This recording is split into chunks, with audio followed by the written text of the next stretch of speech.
আলামিনের হুকুম পাইয়া আল্লাহ রাব্বুল আলামিনের আমাদের উপর যে সমস্ত হুকুম করেছেন ওই সমস্ত হুকুম পরিপূর্ণভাবে আদায় করতে হবে। কথা বলেন ঠিক কিনা?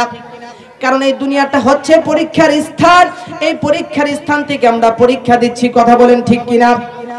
আল্লাহ রাব্বুল আলামিন বলেন, এই দুনিয়াতে তোমাদেরকে আমি সৃষ্টি করেছি মানুষ হিসেবে, কেউ আগে যাবে কেউ পরে যাবে, মরণের কোনো সিরিয়াল নাই রে বাবা। এই জন্যই তো রাস্তাঘাটে অনেক সময় দেখা যায় মানুষ অ্যাক্সিডেন্ট করে মারা যায়, অনেক সময় হার্ট স্ট্রোক করে মারা যায়, অনেক সময় সুস্থ ব্যক্তিটাও দেখা যায় হঠাৎ করে মারা যায়। কথা বলেন ঠিক কিনা?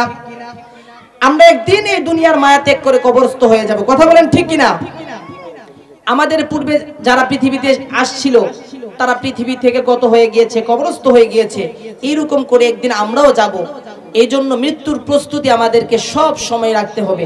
কথা বলেন ঠিক কিনা? একদিন মাটির ভিতরে হবে ঘরে মন আমার, কেন বান্দ দালান ঘর রে মন আমার, কেন বান্দ দালান ঘর। এত সুন্দর করে দালান খুঁটা তৈরি করতেছি, এত সুন্দর করে আমরা বাড়ি ঘর নির্মাণ করতেছি, কার জন্য নির্মাণ করতেছি? আমার বাবাজিরা, এই দুনিয়া থেকে যদি আপনি চোখটা বন্ধ করে ফেলেন তাহলে আপনি কিন্তু এই এখন বর্তমানে আপনাকে মানুষ নাম ধরে সম্বোধন করছে, কিন্তু আপনার চোখগুলো যখন বন্ধ হয়ে যাবে তখন আপনাকে লাশ বলে সম্বোধন করবে। এই জন্য মৃত্যুর স্বাদ আমাদেরকে গ্রহণ করতে হবে। যে কোনো মানুষ যেখানেই থাকুক না কেন এই মৃত্যু থেকে বাঁচার কোনো অপশন নাই। সুতরাং আমাদেরকে মৃত্যুর স্বাদ গ্রহণ করতে হবে।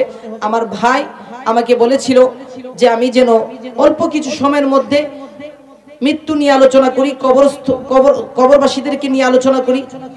আমি আপনাদের কবরবাসীদের জন্য দোয়া করেছি এবং আমি অল্প সময়ের মধ্যে মৃত্যুটা যে আমাদের বাস্তবতা এটাকে একটু বোঝানোর চেষ্টা করেছি। জানি না কতটুকু বোঝাতে পেরেছি। আল্লাহ রাব্বুল আলামিন আমাদেরকে বেশি বেশি করে আল্লাহর হুকুম আহকাম পরিপূর্ণভাবে আদায় করার তৌফিক দান করুক। সকলে বলেন আমিন। এবং আপনারা সকলে ছোট্ট একটা নসিহত, সেটা হচ্ছে আপনারা সকলে সদা সর্বদা রাসূলুল্লাহ দরুদ পড়বেন এবং ইস্তিগফার পাঠ করবেন। এটা হচ্ছে একটা আমল, কারণ এই আমলটা যে ব্যক্তি কন্টিনিউ করেছে আল্লাহ সুবহানাহু ওয়া তাআলা কখনো আপনাকে নৈরাশ করবে না। যে কোনো কিছুর পূর্বে একটু দোয়া করবেন, যে কোনো কিছুর পূর্বে সব সময় ইস্তিগফার পাঠ করবেন, দেখবেন আল্লাহ সুবহানাহু ওয়া তাআলা কঠিন কাজটাকে আপনার জন্য সহজ করে দিয়েছে। এই জন্য ছোট্ট একটা আমল দিয়ে গেলাম, সেটা হচ্ছে কারণ আমরা সারা দিন ভর আলোচনা শুনলাম কিন্তু সর্বশেষ আমরা কোনো কিছু আমল করলাম না। এটার নাম মাহফিল নয়, এটার নাম আলোচনা নয়।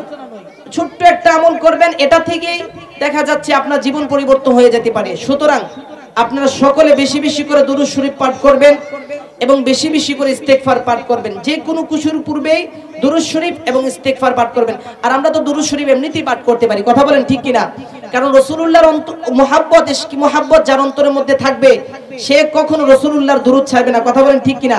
এই জন্য তো শায়ের বলেছেন, তু শাহে খুবা तू जानी जाना, तू शाहे खूबा तू जानी जाना, है चेहरा उम्मुल किताब तेरा, है चेहरा उम्मुल किताब तेरा।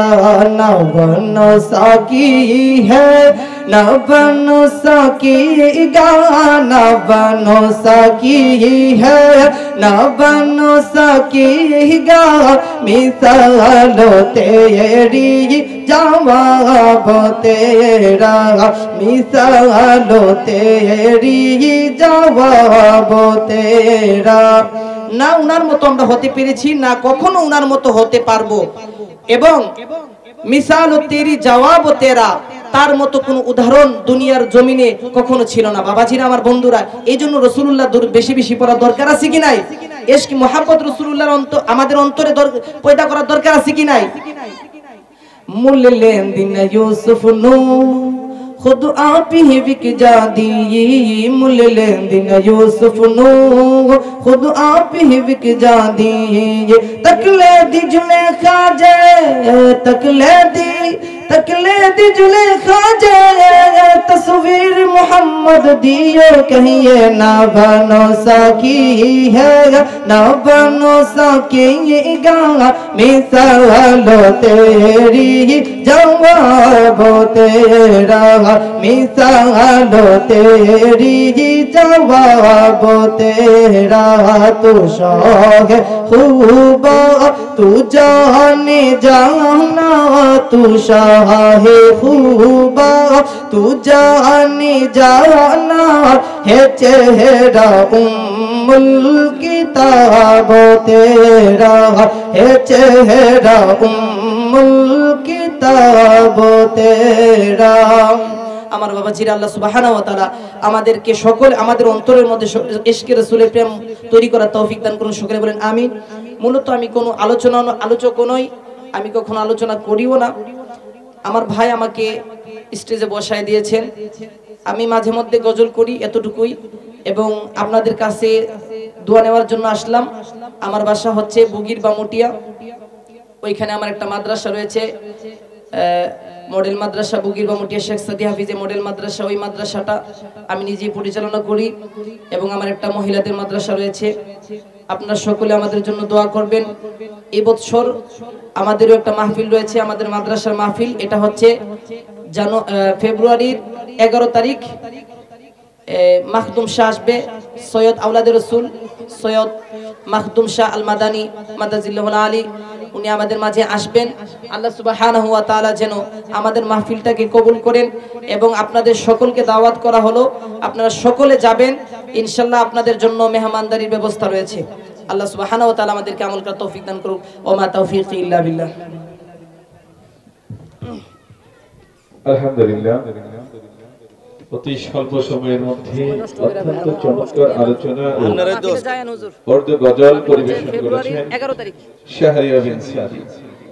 সম্মানিত সুধী, মঞ্চে উপবিষ্ট হয়েছেন অত্র এলাকার কৃতি সন্তান, আমাদের অতি পরিচিত মুখ হযরতুল আল্লাহ হযরত মাওলানা মুফতি জহিরুল ইসলাম আল আহমদী বারাকাল্লাহু ফি হায়াতিহি। বাদশার ঘরে জন্মিত যদি গজনীর সুলতান, 110 আশরফি নিজ হস্তে মরে করিত দান। সুধী, কোরআন সুন্নাহর আলোকে যিনি আলোকপাত করবেন, আশিকে রাসূল বুলবুলে বাংলা মহিউস সুন্নাহ হযরতুল আল্লাহ হযরত মাওলানা মুফতি জহিরুল ইসলাম আল আহমদী, সহ শিক্ষক Mia Abdullah Wajed degree college, Islamic আলোচক বাংলাদেশ বিটিভি ঢাকা, হযরতকে আলোচনা উপস্থাপনের জন্য সবিনয় অনুরোধ করছি।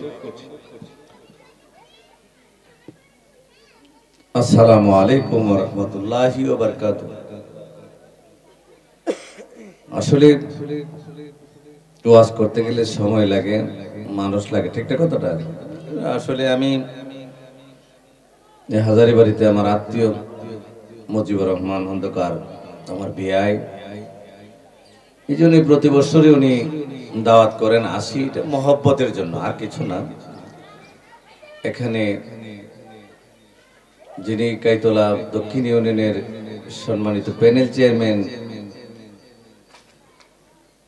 আমার ভাই রুহুল আমিন সংগ্রাম সাহেব, তিনি আম্মা আমার সাথে আমরা হজে গিয়ে ইন্তিকাল করছেন। জান্নাতুল বাকিতে ওনার সমাধি, মারহাবা বলেন। এত ভালো কপাল